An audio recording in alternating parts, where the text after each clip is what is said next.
Hello guys, flex lang ni Nanay Lorin. Ang kay Nanay Lorin nga kainin ngayon, antioxidant guys. Yun lang siya guys, napakasimple. Kasi sarili ko tong kakainin guys si tatay kasi guys, pag siya ang magluluto, hindi ako pwede makialam at saka makibidyo dahil pinakaayaw niya na binibidyo ang pagkain at saka i-share. Iwan ko ba si tatay guys? Bakit ganun si tatay?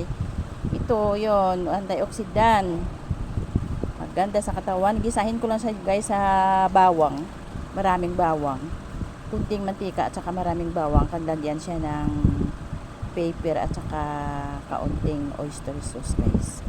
Yan. Tapos guys, ito upo, alam yung upo guys, napakaganda siya. Unahin ko gisa tapos itaping ko to guys. Wala na siyang sabaw kasi ito ang upo guys, magkusa siya, magtutubig yan. Yun ang pinakasabaw niya. Pagka luto na siya, yan itataping ko to siya guys. Lagyan ng oyster sauce at saka maraming pepper. Yun na. Pagkain ko na siya guys, yun na lahat kainin ko. Tapos parisan ko ng mangga. Ayan. Yun lang guys, wala ng kanin. Thank you for watching guys. Bye-bye.